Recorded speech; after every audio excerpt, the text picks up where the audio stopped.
Hello and welcome to another episode of The Reject Pile with me, Luke Edwards, as I walk in the West Berkshire countryside with my dog companion Mac. This is the last episode of a 3-episode run in autumn 2025, where we've also featured comedy writers Mike Grace and James Docherty. Don't worry though, there will be more Reject Pile next year as we return with another batch of episodes featuring comedy sketches and a sitcom. In this episode, we feature comedy writer-performer Robbie Fox and his sketch Breaking News, which was a submission to Series 3, Episode 3 of BBC Radio 4's open door comedy sketch show DMs Are Open. Robbie is a comedy writer and performer based in London, Walthamstow, born and bred, and he graduated from the Comedy Writing and Performance Southampton Solent University degree course. Robbie previously worked as a stand-up comic and character act, but now he focuses on his writing and performing, and you can hear some of that online with his recent character piece, Neuroses Journal, as well as his audio sitcom, Consummate Professionals, and you can also catch him live in his sketch comedy group, Tuxedo Cat. Helping me to perform Breaking News were Jonathan Amphlett, Rachel Cook, Alexis Coward, Ronan Hatfull, and Rob Stevenson. We'll first hear the sketch before diving into a discussion between me, Robbie, and our resident Reject Pile script editor, Phil Stewart. As ever, you can get in touch with your own rejected material or feedback and correspondence at rejectpilepod@gmail.com or at rejectpilepod on all of the usual social platforms. Thanks for listening and supporting the Reject Pile. Anything you can do to help grow it, share it with people that you think might like it, rate it, review it wherever you get your podcasts would be greatly appreciated. But for now, let's hear the sketch Breaking News by Robbie Fox. Here it comes. Hello and welcome to News 24, the 24-hour news network service that is broadcast live to you. We're in an unprecedented time that has thrown many multimedia outlets into disarray, as the UK, if not indeed the entire world, has been shocked to not have any news stories, any new news stories for the 10th week in a row. For an outsider's perspective on this, we now go to our field reporter, Simon Bradshaw, who reports to us live from the pub. Simon? Thank you. I'm standing here in the Pig and Whistle, and it certainly is an unprecedented occurrence. I'm surrounded here by many people who have not in the slightest been rattled by today's events.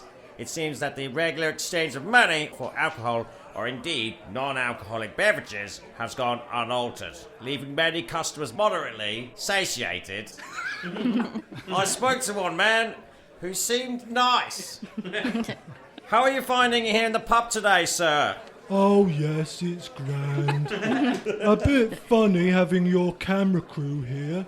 Makes you feel very important. Yes, does that increase your enjoyment of the day, sir? Not really, no. Though without a news story to discuss, we soon realised we in fact have an ordinary conversation. Then I spoke to another who was almost as nice. Simon, you say he wasn't as nice as the first one. Was he rude at all? No, he was not rude. He just had a generally more withdrawn demeanour about him. But he certainly did not cause any outrage or offence. It certainly does not provide any food for thought. Back to you in the studio. Simon Bradshaw reporting there. We'll be hearing more, or perhaps less, from him later. Well, the lack of any news coverage means perhaps we can roll up our sleeves and take a punt at the sports news, if you pardon the pun, with Patricia Hughes. Patricia. Thanks. Expression pardoned.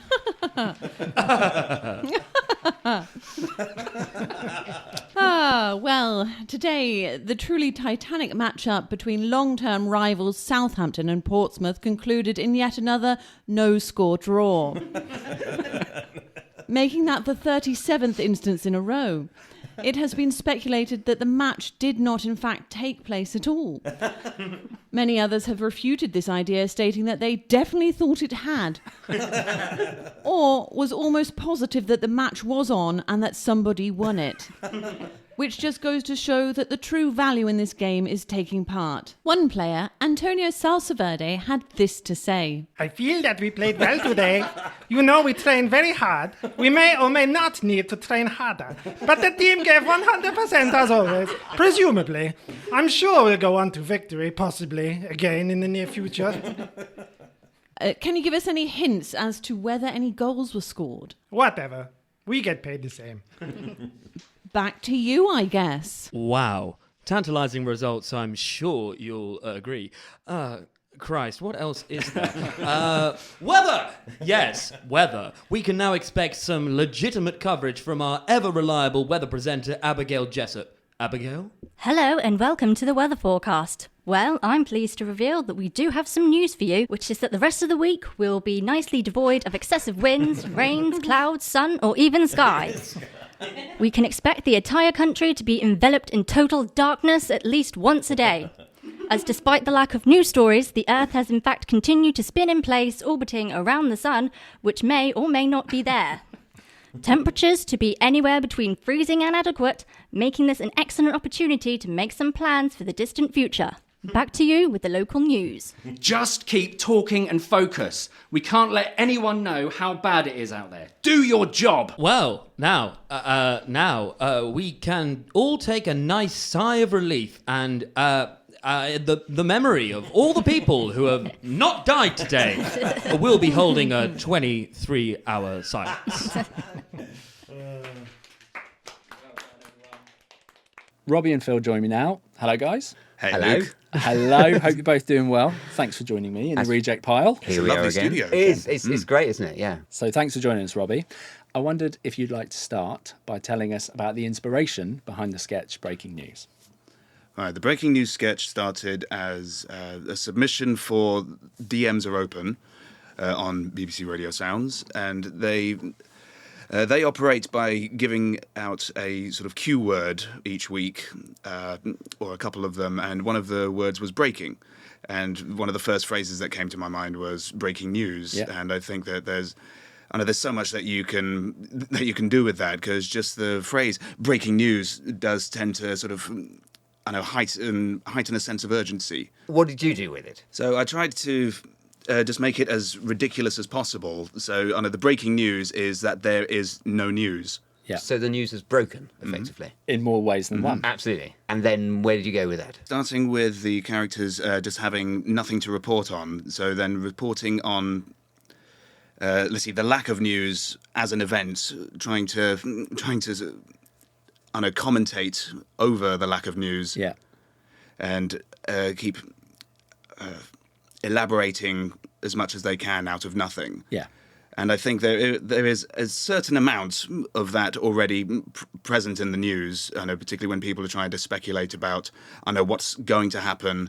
I guess Brexit was like that for quite a long time. Before the actual vote, there was an enormous amount of speculation that ultimately didn't contribute to anything, because it then gave out a different result than everyone was expecting. But So for you, the target was the media industry and the way that it tries to make news out of literally nothing. I would say so, yeah, because it does extend further than news media, really. But I think the news media, given it's got such a formal and dignified front to it, I think that just makes it all the funnier. Really. Yeah. Dignified. I'm sorry, I don't often think about that when I think of certain news channels. It depends, on the style and tone, probably. So in your first draft, it's BBC News, right? It's 6 o'clock news, I think. Yep. I think that all came across for me in the first draft. Absolutely. Yeah. That's, I suppose, when you can be that specific, would you say that the BBC deserve a kicking as opposed to any other? Was that a deliberate choice? It was a deliberate choice just because the BBC is the news media that I'm most familiar with. Let's see. Aside from BBC, I know it could go to something like Sky, but it's also any organisation that has a 24 news cycle. Yeah. Because I know I find that ends up tending to resort to filler. I know if there is a particularly important story going on, then they will repeat that story. But then I know a slow day at BBC News 24 has got to have a lot of very awkward tension about the place. I'm with you. I mean, I see.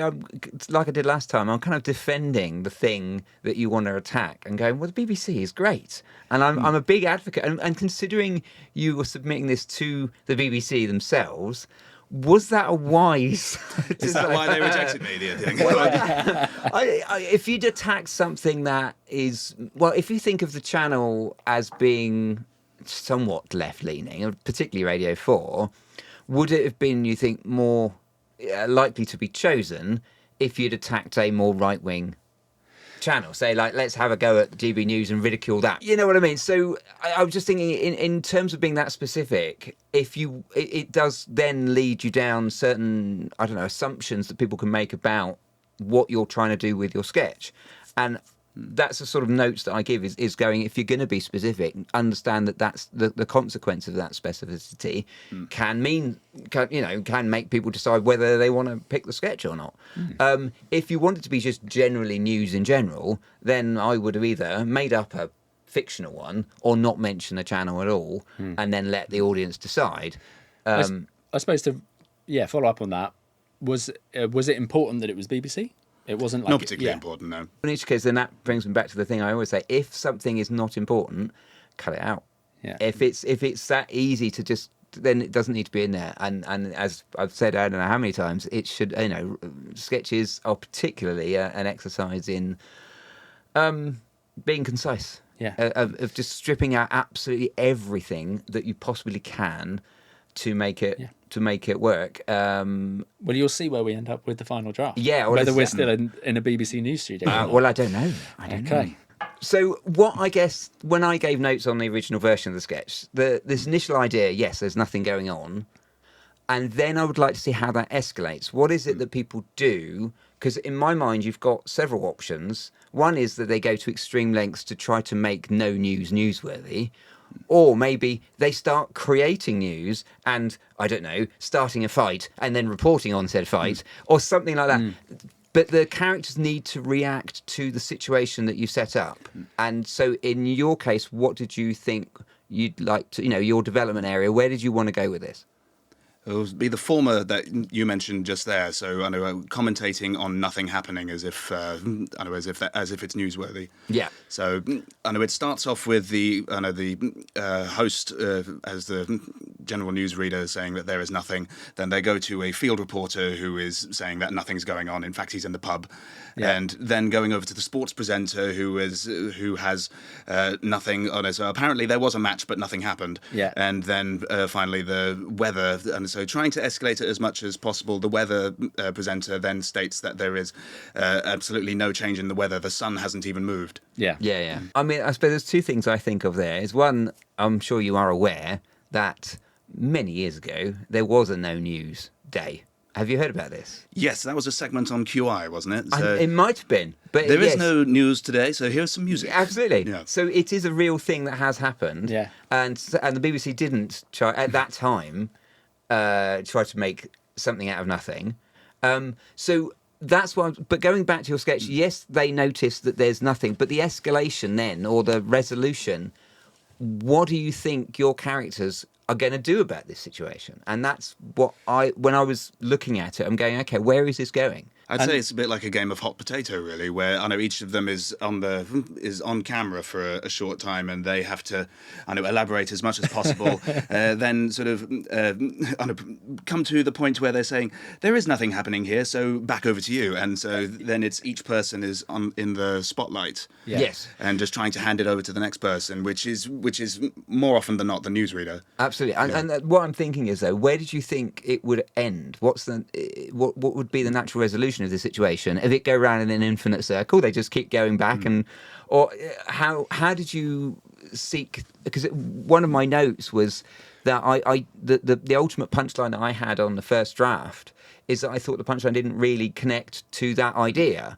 Well, let's for the listener, let's clarify what the punchline was of the first draft. Have you got the script? Yeah, we do. Oh, we do, yes. The newsreader cuts in to say that they actually do suddenly have some actual news to say that, let's see, the whole station has in fact had no input of information because of a technical fault, in this case, something being left unplugged.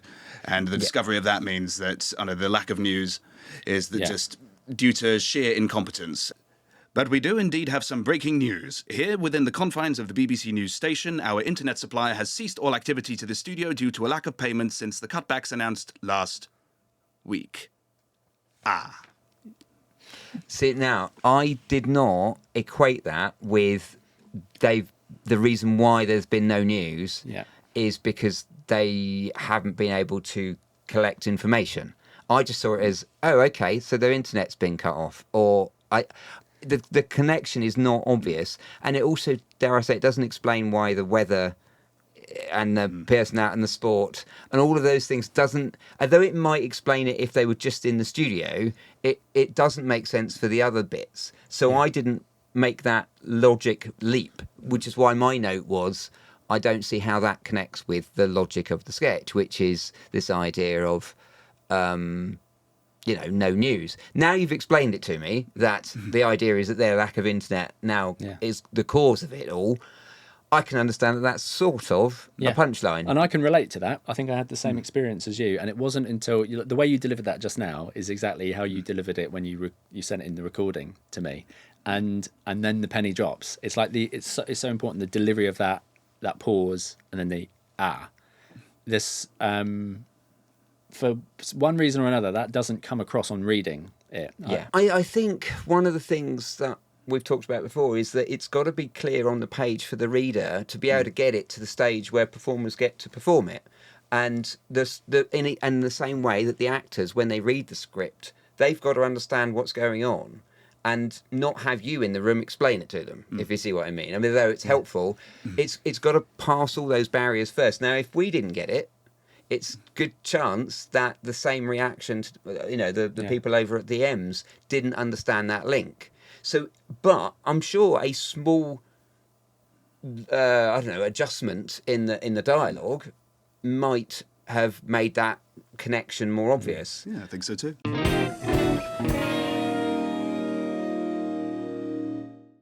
In your notes, Phil, you touch on escalation. You say there's some escalation where we introduce like the heat death idea in the weather presenter, and then that, I mean, I don't know, Robbie, do you want to build on that? That feels like that maybe that wasn't a major element of draft one, but then it started to be more.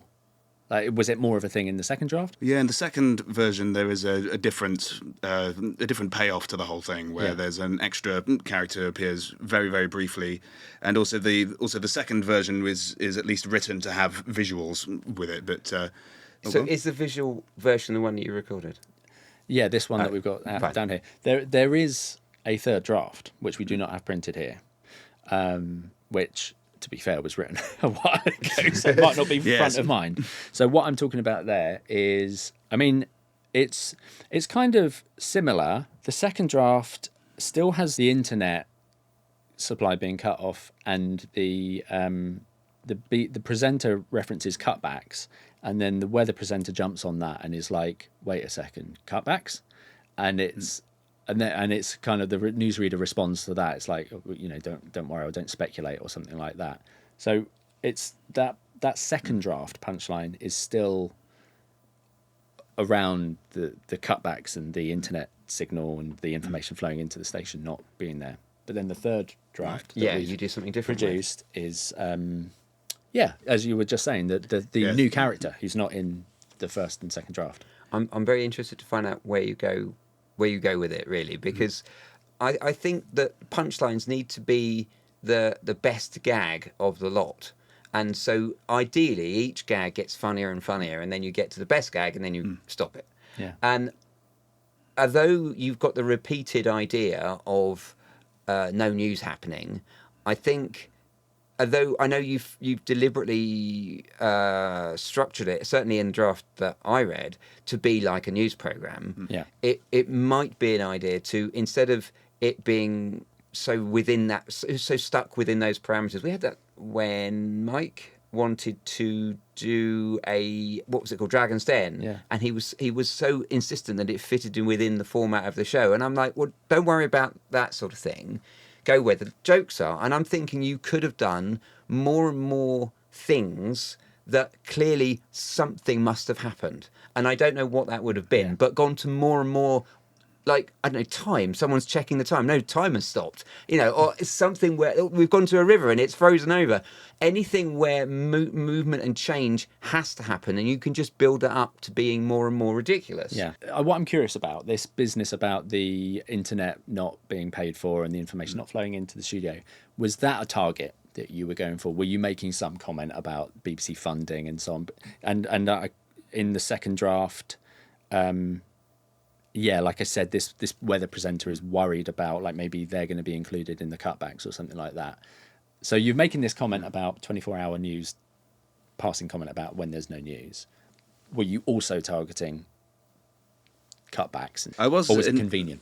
No, I was targeting cutbacks, but I don't know a great deal about I know what exact sectors of the BBC or even indeed any news media are actually having cutbacks. Yeah. But I know if it were to be, if it were to be the internet supply in the business's office, then that would be one of the most ludicrous choices for a cutback, I would think. But I do think, and I'm going to bring it up as I often do, the same things.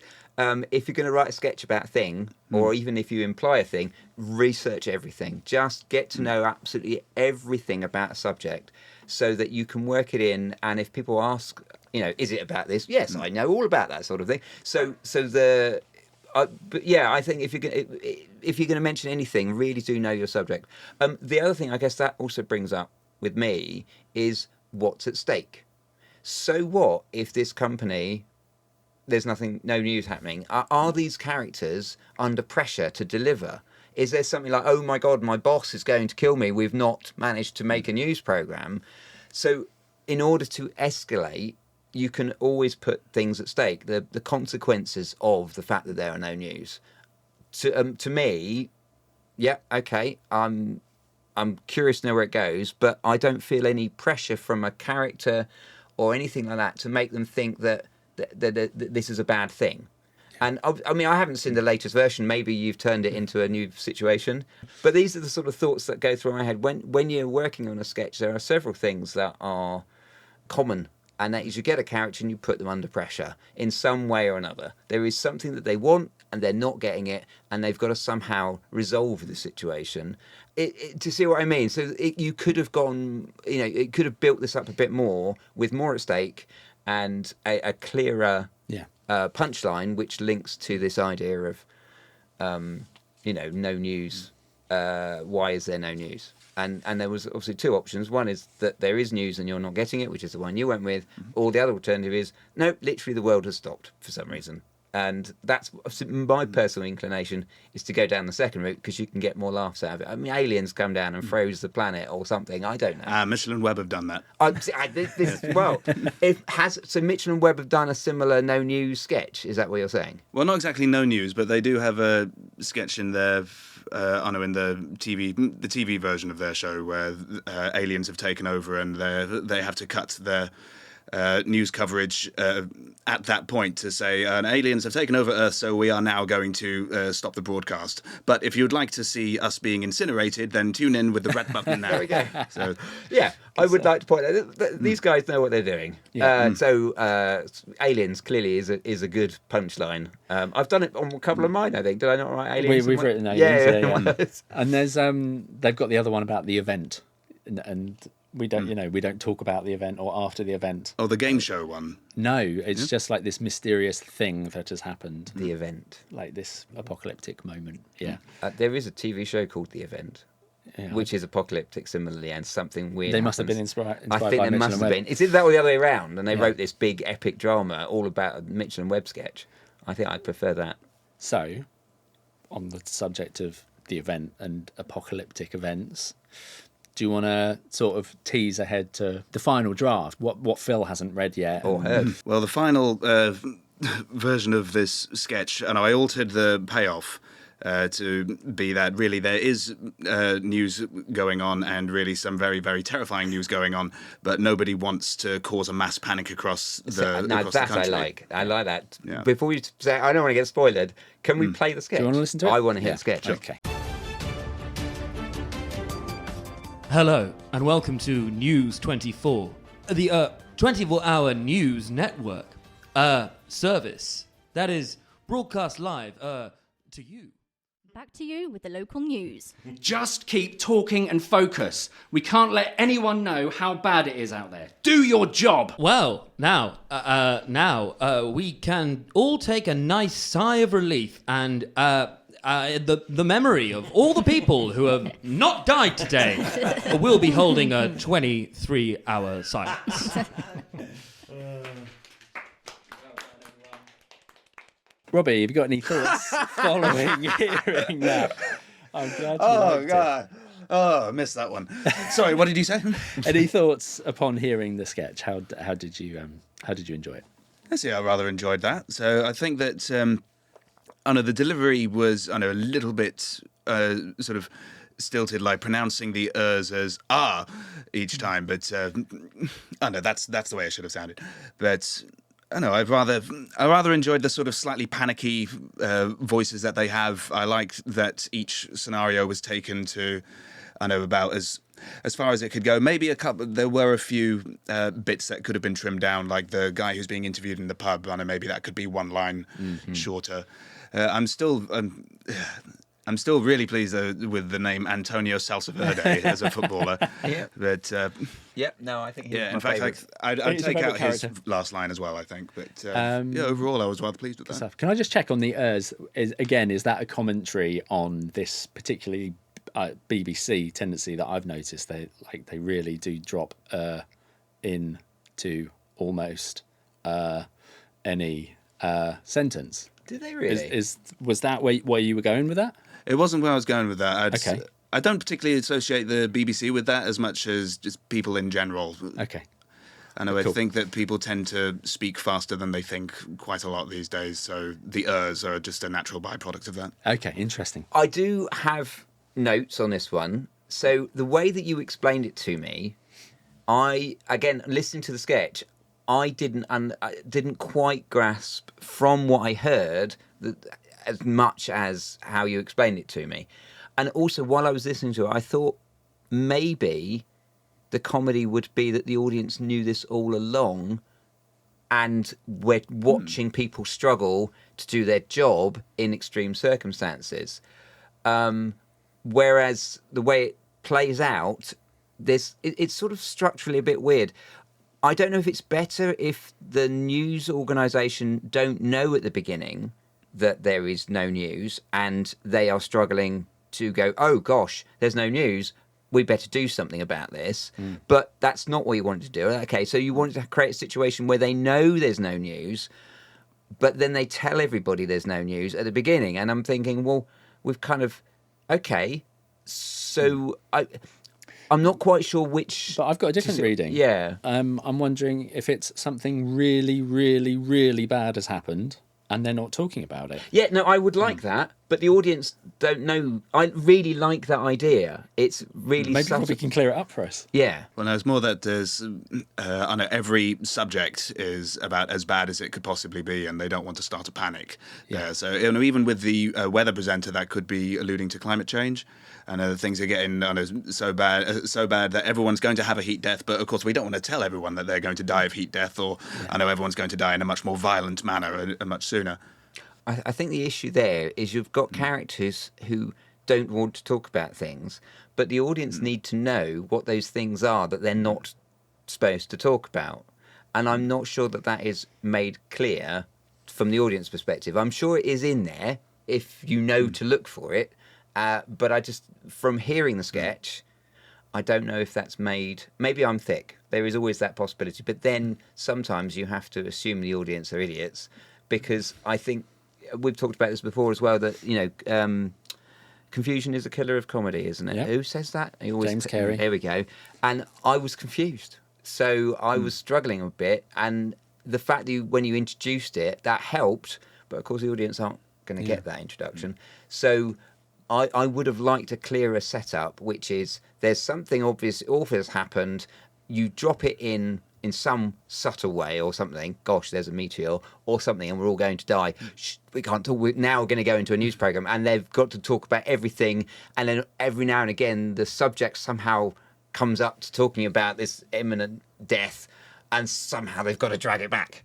You know, and don't ask me how, but you know, and then they go to extreme lengths to try to avoid talking to people who would have anything to do with that, and somehow it still ends up talking about, and they just see what I mean? So the idea of not talking about a thing, but the audience still need to know what is the subject that they're avoiding, and I wasn't made obvious. It wasn't made obvious to me from what I could hear. Can that last line be played back? Because I didn't catch it. Just so that's where the punchline is. The reveal is in the last line, right? Have I understood that correctly? Yeah. Okay. So, and now we can all take a sigh of relief. And in memory of all the people who have not died today, we'll be holding a 23-hour silence. And it just, for me, comes out of nowhere. And I'm like, where? How? What? I understand that that's. I think it might be a bit too subtle. I know it sounds odd to say that 23, you're going to hold. I don't understand why lots of people suddenly died out of. If it's been seeded in. There's the prior line as well. We can't let anyone know how bad it is. It's out there, yeah. But that's very vague. It doesn't specify what's happened. Yeah. And then there's lots of people have died, and we don't know quite what of. And I think maybe it would be better if we could get a little bit more clarity on that. Can we just, while we're here, can we just read this last action line as well? Oh, yeah. So after that line from the newsreader, we've got newsreader sits perfectly still with a solemn facial expression, momentarily opens one eye at the camera and closes it again. Yes. What is that about? Oh, to see if the recording signal has come off on the camera. So I was trying to see if he can stop the solemn face yet. Yes. Oh, I see. So it's a visual gag. Right. I didn't even get the visual gag when it was explained to me. Right. Damn, this is why I converted it into a visual script as well. Yeah, I mean, I haven't read that, so to be fair. But those sorts of things where you've described physical action, I think that though it can translate to an actor doing a thing, some kind of explanation as to what they're trying to achieve, I don't understand what that I didn't understand that that's what they were doing. If they're pretending to be solemn, why are they pretending to be solemn, and why have they got to wait until the show is over to stop being solemn? Are they not solemn? In which case, then, have we got a character here who doesn't feel bad about this death and is enjoying the situation, but has got to pretend to not be? And then we've got a comedy character there who's utterly ridiculous. But I didn't. Do you see what I mean? And that's just from an opening and a closing of an eye, and you can extrapolate that and build that into a character.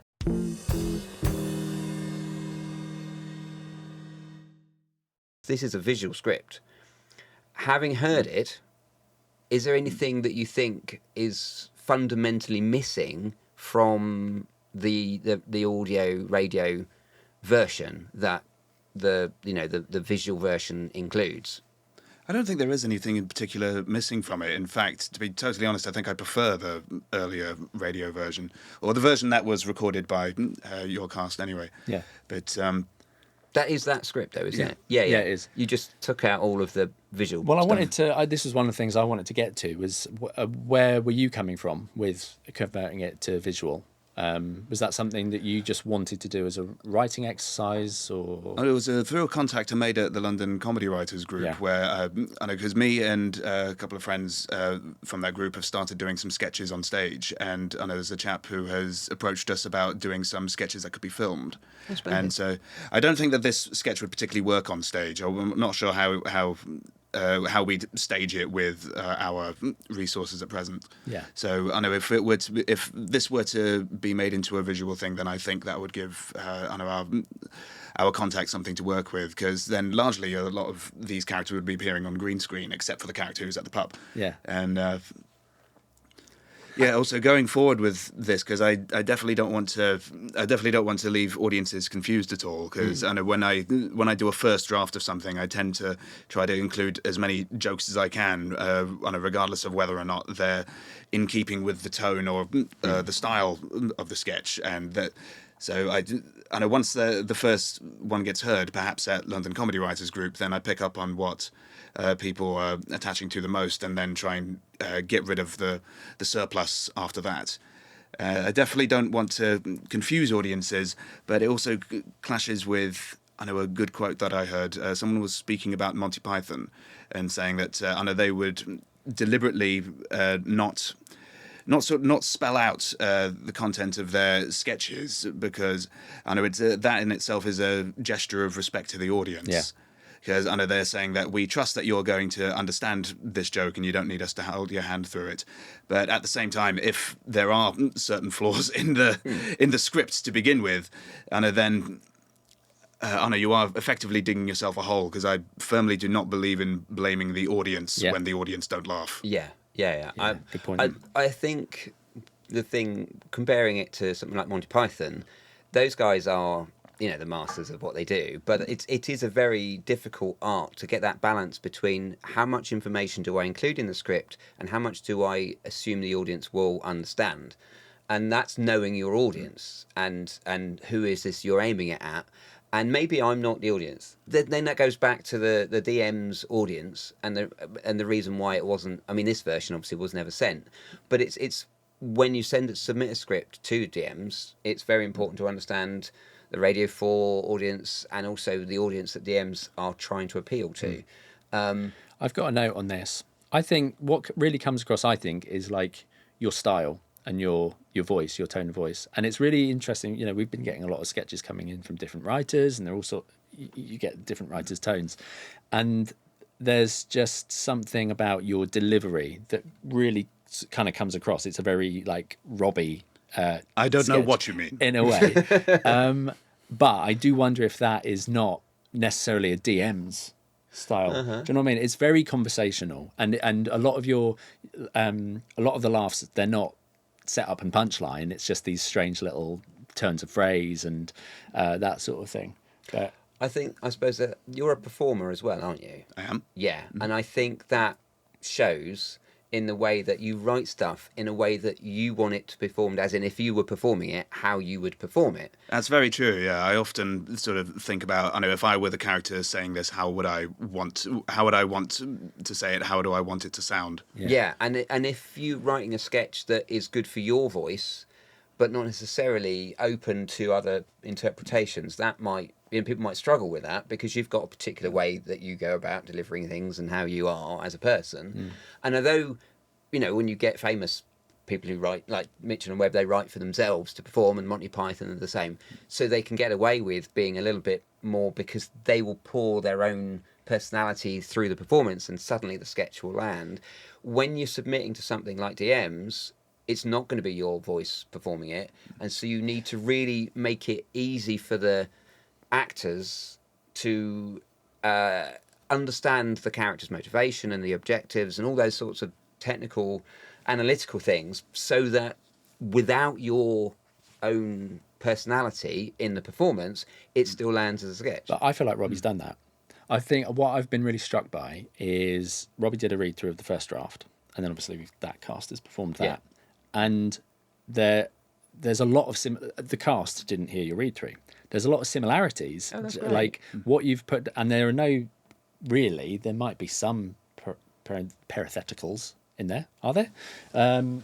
So you haven't needed to rely on that, but it's come across like your tone of. That's amazing. The only note you gave after listening to it there was just the ers maybe didn't come across, but generally everything else. Did you feel like it was being articulated as you heard it, more or less? More or less, yeah. There are a couple of lines that in hindsight, I would now cut out of it. But but in terms of the delivery, the performers were like on the same page as you. I think that's really impressive. Yeah. Because a lot of these lines are long. Yeah, I can see. Like, fair play. Yeah, no, that's very impressive. I think also you've just noted something that I've said before as well, is that if you get people to perform the sketch, it doesn't have to be recorded in a studio and all the technical wizardry that Luke here does, but just getting your mates to perform it, you can suddenly hear the things that can land better. Yeah. And obviously you've just heard it back and you've gone, oh yes, I'm going to adjust that. It's a really easy fix for writers to be able to just adjust the work. Especially when it's performed, sort of written in your head for you to perform, or at least how you perceive it to be performed. And if you suddenly hear it coming out of somebody else's mouth and it sounds a bit odd, and you'll go, oh, that's because it should be said like this. But in which case then the script needs to somehow indicate that, which is obviously what you've managed to do here. But even so, you still want to be able to trim stuff down. I'm just talking about the TV version as well.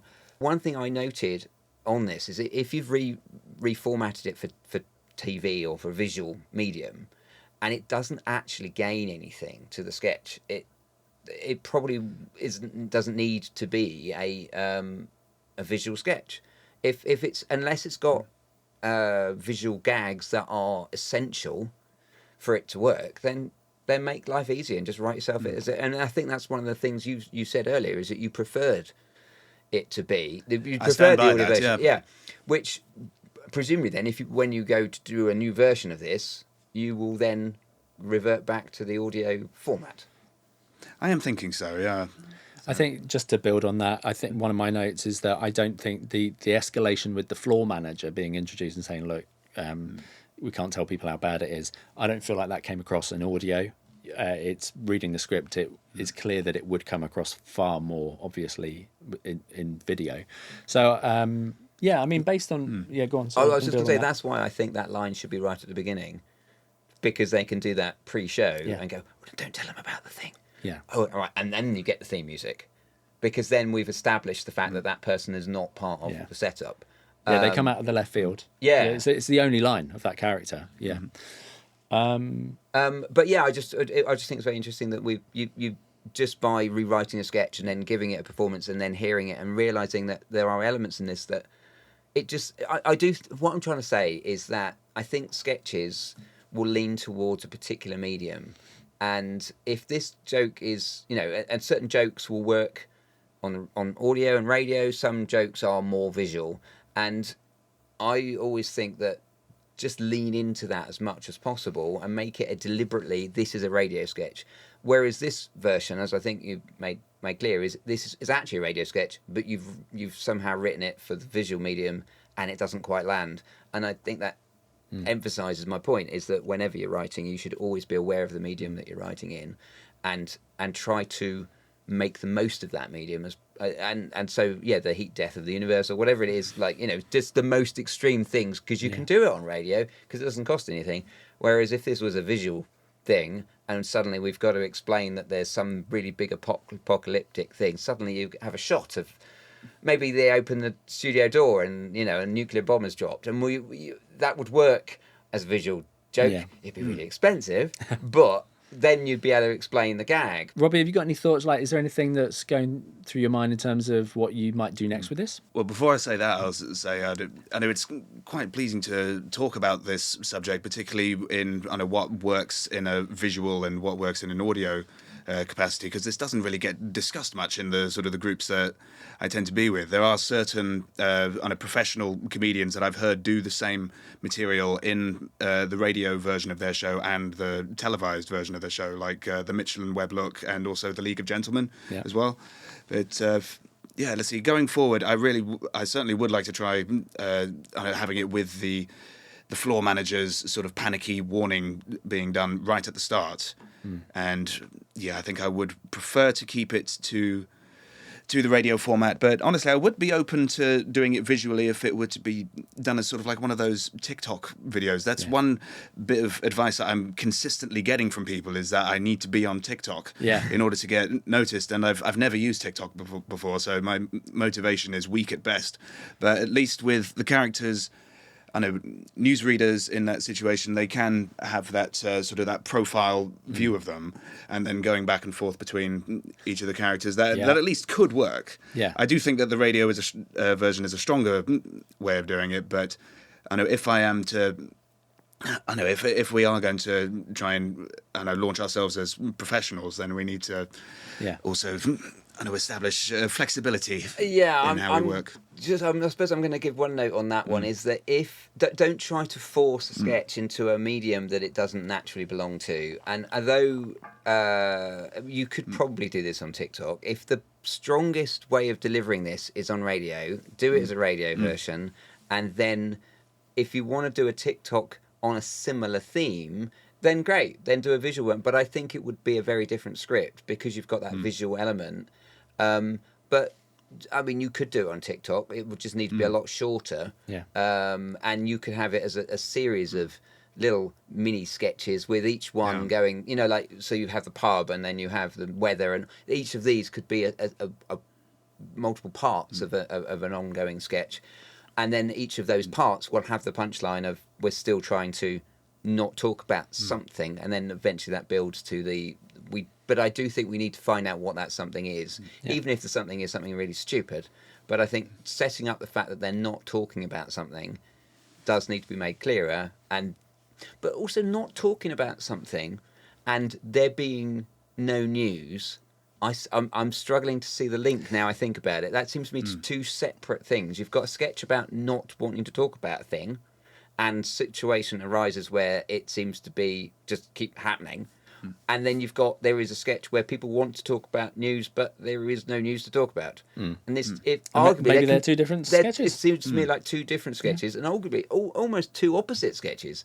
They want to talk about something and they can't, and they can't. There's something they should talk about and they won't. Exactly. So I do think that maybe you've stumbled across an alternative sketch, which may or may not be better than the first one. But I think it might work better if you separate out those two ideas and keep it to one idea per sketch, and really explore that singular idea. Because ultimately a sketch is meant to be something quite simple, and it's just an idea given a bit of a thorough examination, and stretched to ludicrous, and that's basically it. But if you then start putting more than one idea in, it can confuse, and then we come back to the confusion is the killer of comedy.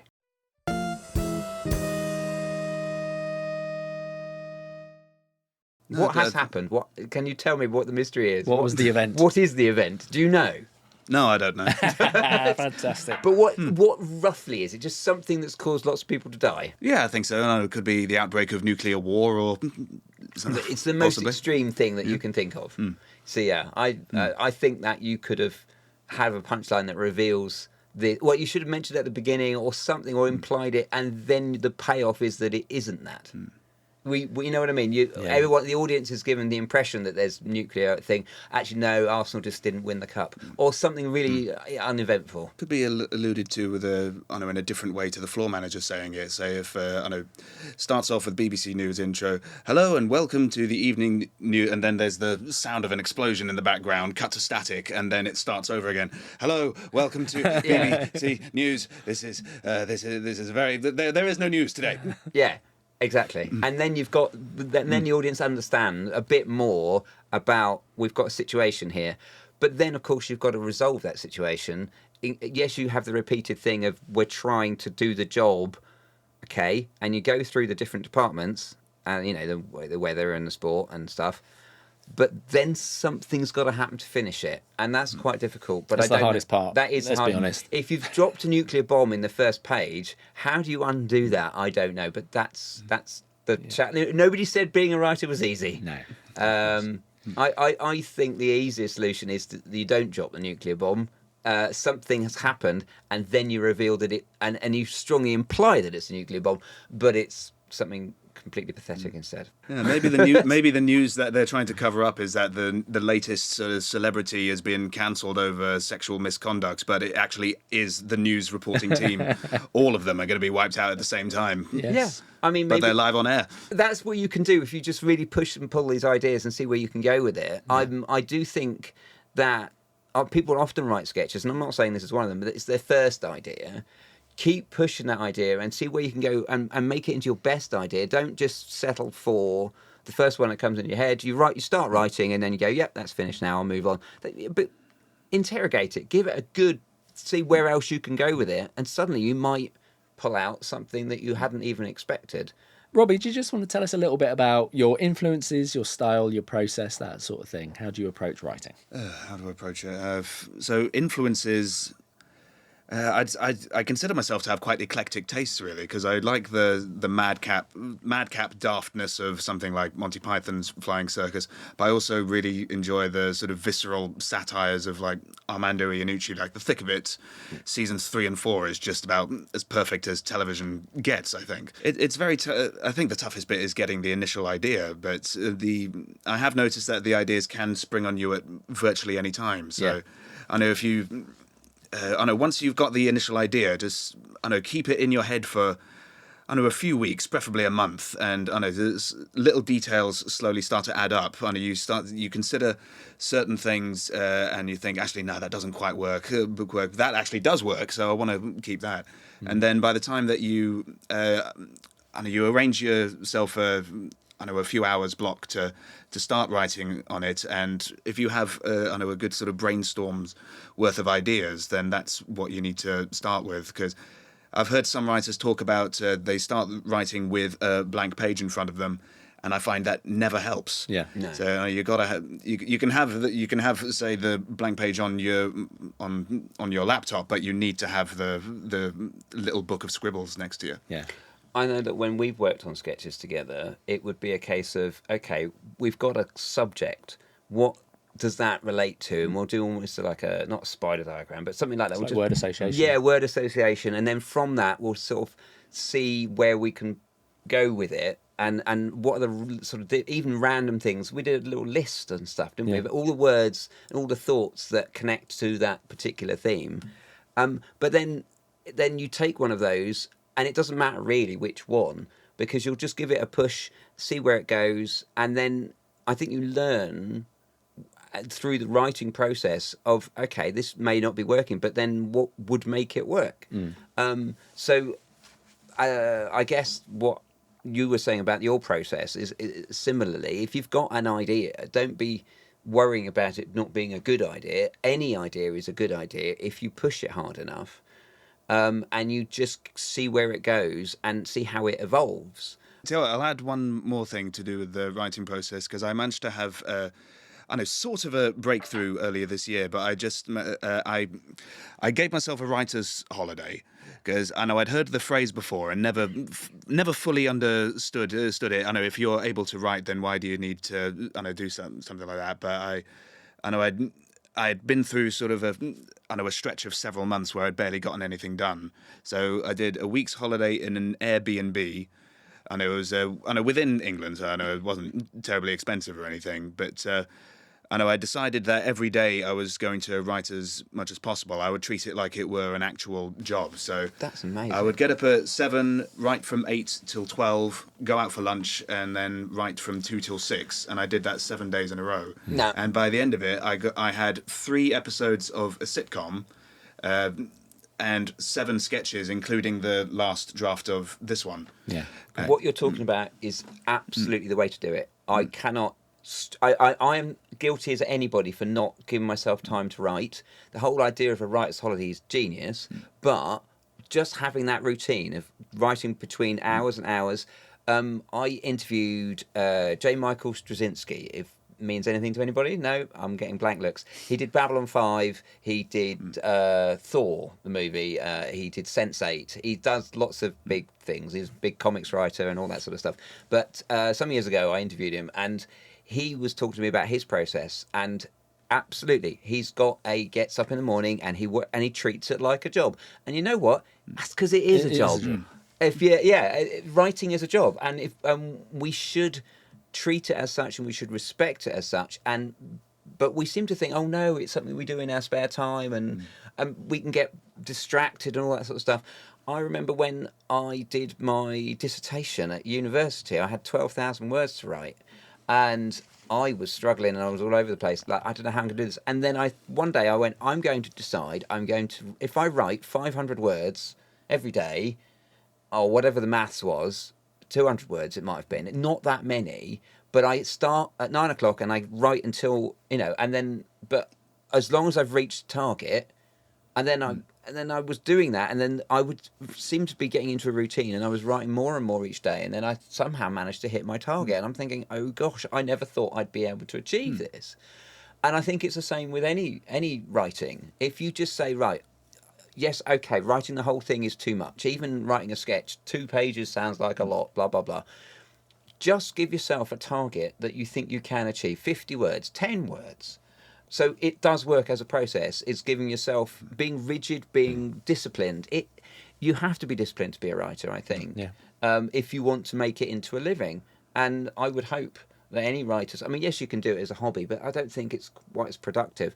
I think as you've demonstrated, just giving yourself a week and treating it like a job for a week, I'm going to suggest, well, why don't you just do that anyway? I mean, maybe you've got a regular job, but try to... Oh, I do, yes. Yeah. I don't. I work in TV. It is very irregular. But the idea of saying I'm going to...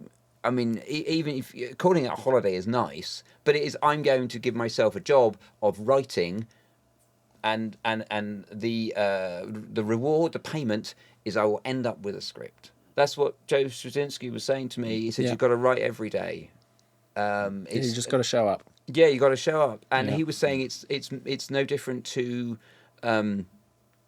being an athlete when you have to practice every day, even if you've not got a race or anything like that. Just turning up every day, writing every day, getting into the habit of doing it. There's that thing, what's it called? That you write in the morning pages. Yeah. You know the morning pages? Yeah. Yeah, you do. Do you? Nope. So the morning pages is a practice.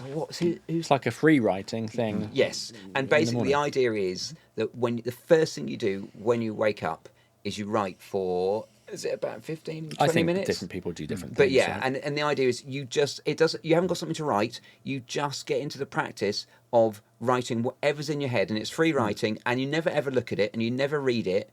And it's not to build material, it's just to get your brain used to and comfortable with writing.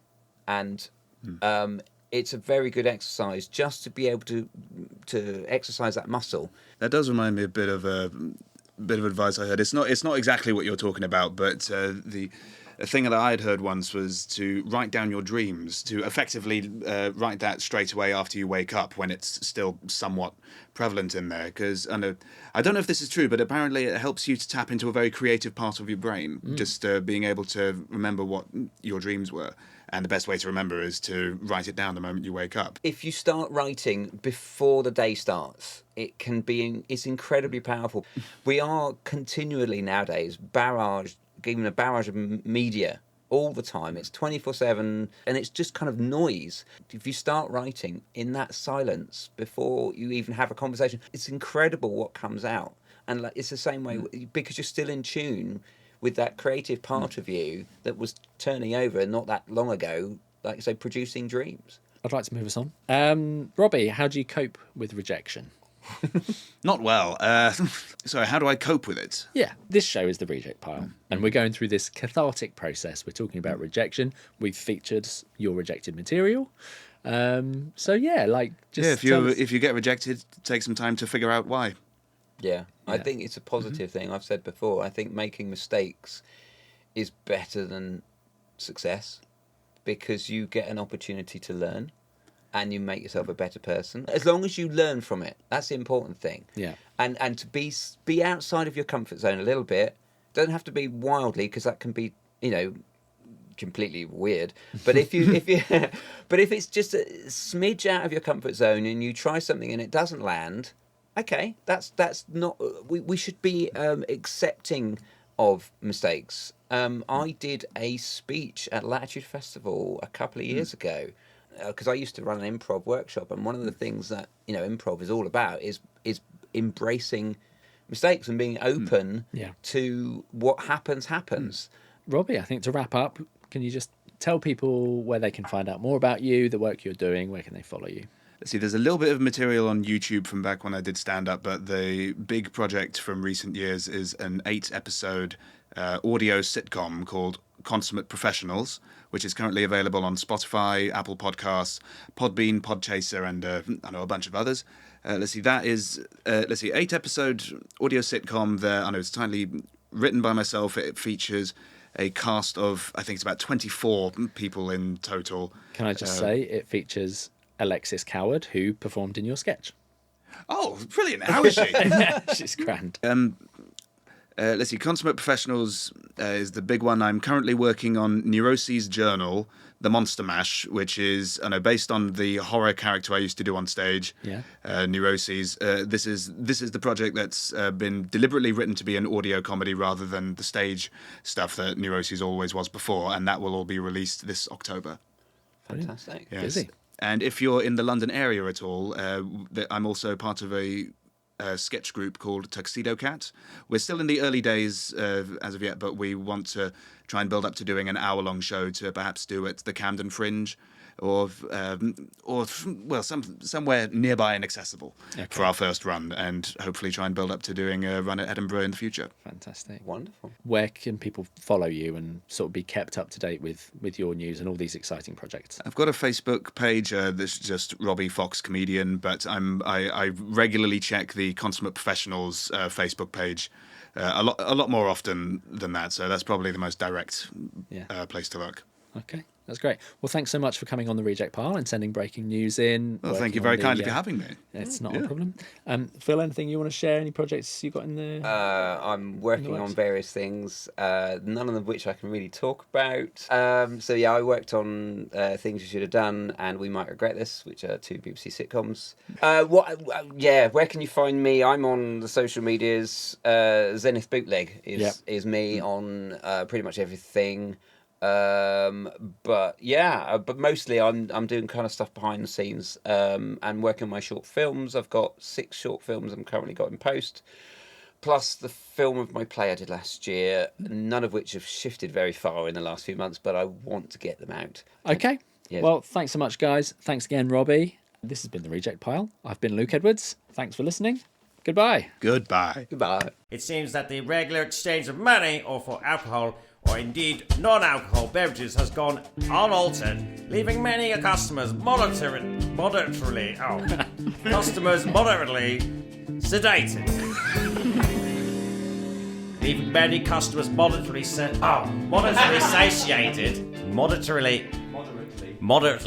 leaving many customers moderately. Why can't I do this every time, isn't it? Moderately. Jeopardy. Should I just say each word separately, just add it, just glue it together?